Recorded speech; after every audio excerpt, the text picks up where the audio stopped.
এই তো, কেমন আছেন আপনি? এই তো আলহামদুলিল্লাহ। কনগ্রাচুলেশন, আপনি আসছেন আমাদের মাঝে ফিরে, খুব ভালো লাগলো। আচ্ছা, যেটা কারণে ফোন করা সেটা হচ্ছে যে এমনিতেই কেমন লাগছে অনেকদিন পরে, মানে ধরেন সব মিলায় কেমন লাগছে, ফিল করছেন কেমন? ফিল করছি কেমন? ফিলিংস তো নাই, হারাই গেছে। কেন?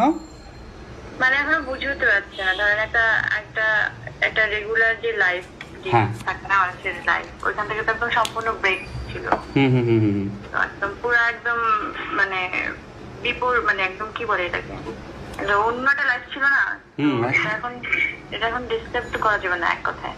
একদমই তাই। এমনি শারীরিকভাবে কেমন আছেন আপনি? মানে অসুস্থ শুনছিলাম, কি অবস্থা আছেন এখন? আমি না বুঝতেছি না, মানে আমি গোটা হয়ে গেছি। ওইখানে খাওয়া দাওয়া ভালো ছিল নাকি? ওইখানের বিষয়টা পরে বলবো আমি। আচ্ছা, ওকে, ফাইন ফাইন, ওইখানে আমরা জানি তো, হ্যাঁ বলবো। আচ্ছা, আমরা শুনবো ওটা, কোনো অসুবিধা নাই। এখন হচ্ছে যে কাজে ফেরার প্ল্যান করছেন কিনা, কোনো কিছু, কোনো ভাবনা আছে কিনা? হ্যাঁ, আমি কারোর সাথে কথা বলি নাই এখন। ডিরেক্টরদের সাথে আমি তো আসলাম তো, হুম বুঝছেন না। হুম হুম হুম হুম। তো মা খালি আসার পর একটু খাওয়াই দিল। আচ্ছা। তারপর কুটুকে আমি গোসল করালাম, এক মাস ধরে গোসলটা করে নাই। হুম হুম তো হুম। গোসল করালাম। আচ্ছা তারপরে এই যে আমি হচ্ছে লবণ পানিতে পা ভিজে বসে আছি। আচ্ছা, নানু ভাই কেমন আছেন? নানু ভাই ঠিকঠাক, আলহামদুলিল্লাহ। যাক, আলহামদুলিল্লাহ, এটা খুব ভালো খবর। উনি আদালতে গেছেন। ভাই বুঝছেন ঘটনাটা কি হয়েছে? কি? মানে স্পাইক, মানে কি বলে রে, স্নাইপারের মতো বন্দুক তাক করে রাখছে আমার ঘরের দিকে, যে এতগুলো ক্যামেরা ট্যামেরা। আচ্ছা। এখন বাসা তো ইন্ডিভিজুয়াল কোনো বাসা না, মানে হ্যাঁ, ফ্যামিলি বাসা। এখন এটা তো ভাড়া বাসাতে আমি একটার মধ্যে থাকি, আর চারটার মধ্যে অন্য ফ্যামিলি থাকে।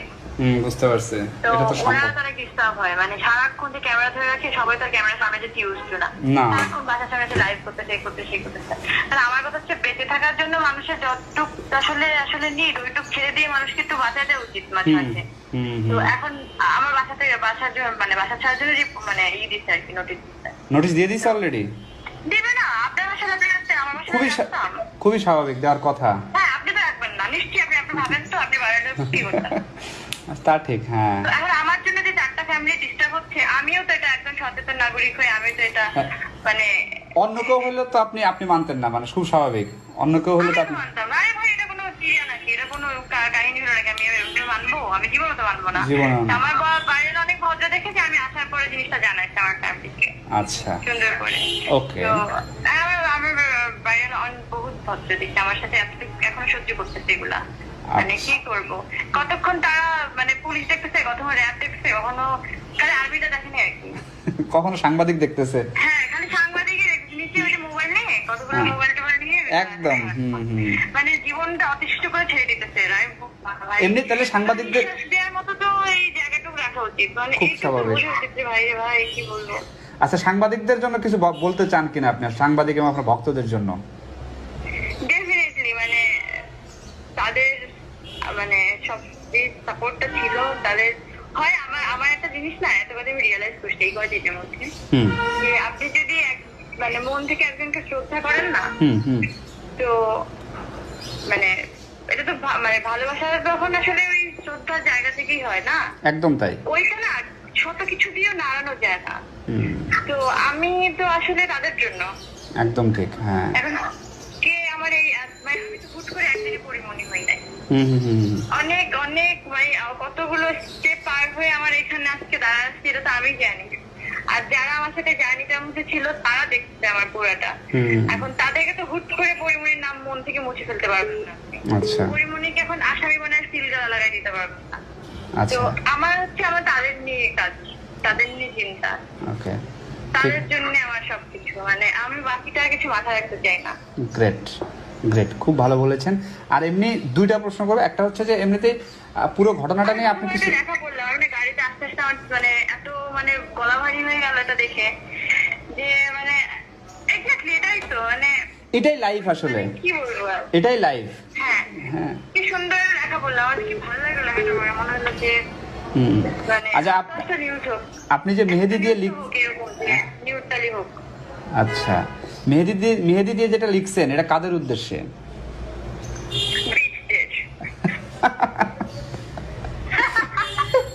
তাদেরকে আপনি চেনেন? দুমুখো সাপ যারা আছে, অন্তরের মধ্যে জ্বলনি, ভিতরে ভিতরে আই লাভ ইউ সোনা, কি বলেছে যে তোমাদের ভালোবাসা দরকার নেই।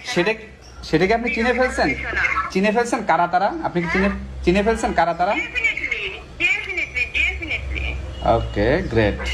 তারা আমার জন্য কি করছে ভাই, বিপদে একদিন পড়বেন সেদিন বুঝবেন। আমি না বুঝি নাই কি রে ভাই, যাদেরকে নিয়ে গলায় গলায় খাতি, এক পেটে খাওয়া, এক বালিশে ঘুমানো, কই তারা? সেটাই, তারা নাই, এটা পাবেন না তাদেরকে আর। এবার তারা আসতো, এটা চলে আসছি না, এখন আবার ওয়েলকাম ওয়েলকাম করতেছে, মানে কি আমি যুদ্ধ ইসলাম। আচ্ছা, সেটাই। এমনি পুরো ঘটনাটা নিয়ে কি আপনি কিছু বলতে চান? মানে আপনার সঙ্গে যেটা হইলো পুরো ঘটনাটা, এটা নিয়ে কিছু বলার আছে কিনা, এক লাইনে যদি বলতে। দুঃস্বপ্নের মতো লাগতেছে যে আমি ঘুমাইছিলাম, আমি তো ঘুমাইছিলাম, ঘুম থেকে উঠে দেখি এরকম কি রে ভাই, ধুমধাম পুরো ঘর ছনছন করে। তো ওই থেকে আমার একটা দুঃস্বপ্ন শুরু হয়েছে। দুঃস্বপ্নটার ডিউরেশন ছিল 27 দিন। একটু লং, একটু একটু মানে একটু দীর্ঘ দুঃস্বপ্ন আর কি। আচ্ছা, হুট করে বলা যায় না। আচ্ছা, এটা বলবো হ্যাঁ কেমন ছিল। ঠিক আছে, আপনি সুস্থ থাকুন, ভালো থাকুন সব সময়। আমি দুঃস্বপ্ন ভেবেই এটা আসলে মানে থাকতে চাই। আচ্ছা, কারণ না হলে তো আসলে আমার তো মানে মানে সান্ত্বনা দেওয়ার তারা দরকার নাই। একদম তাই, হ্যাঁ। ঠিক আছে, যে তুমি উঠে দাঁড়াও, তুমি ভেঙে পড়ো না। তো আমি আসলে ভাঙতেই চাই না, উঠে দাঁড়াবো কি, আমি ভাঙতেই চাই না। কখনোই ভাঙবেন না। যারা আমাকে এসব নিয়ে বলতেছে তারা আমাকে কটটুক কিনে, তারা আগে দেখছে আমাকে যে গালিগুলো দিল, তো আমাকে যারা চিনবে তাদের গালিগুলো আমার গায়ে লাগবে। এখন যদি আমি নানু ভাই আমাকে একটা বকা দেয়, এটা আমার গায়ে লাগবে, কারণ নানু ভাই আমাকে জানে। ঠিক তাই। তার ওই রাইটটা আসছে, সে আমাকে জেনে বুঝে তারপর গাড়িটা দিচ্ছে, একটা বকা দিচ্ছে, তাই না? ঠিক ওইটা আমার তাই, লাগবে। একদম ওই তাই। রাস্তার বস্তি ফস্তি কেউ এসে দিয়ে আমাকে বস্তি বললো, আমি কি বস্তি হয়ে গেলাম? না, কখনোই না, নেভার এভার। হ্যাঁ, এইটা কেউ একজন এসে বসে এসে বলবে আমি তারা চিনি না, ঠিক আছে? ওর এক ভদ্রলোক চাইতে যেতে আমাকে গালি দিল, এখন তারেও আমি চিনি না, আর কেন করবো সেটা আমি জানি না। ঠিক আছে, সে আমাকে গালি দিল, আমার কিছু যায় আসতেছে না। বাসায় এসে কি খেলেন আপনি? কি খাওয়া দাওয়া করলেন? বাসায় মা হচ্ছে রান্না করছে মুরগি মাংস, তারপরে কোলে মাছ অনেকগুলা। আচ্ছা, ঠিক আছে। এই 27 দিন কি মিস করছেন আপনি বেশি? মিস তো আসলে আমি করিনি মনে হয় কিছু। কেন? আপনি যে আবেগে ঘুমাইছিলাম, একটা লং একটা ডিউরেশনের একটা স্বপ্ন দেখছিলাম, যেটা কিনা দুঃস্বপ্ন। আচ্ছা, ঠিক ওই আছে। স্বপ্নের মধ্যে মিশের কোনো জায়গা ছিল না। আচ্ছা, তাহলে কাজে ফিরবেন ডিরেক্টরদের সাথে কথাবার্তা বলে, তাই তো?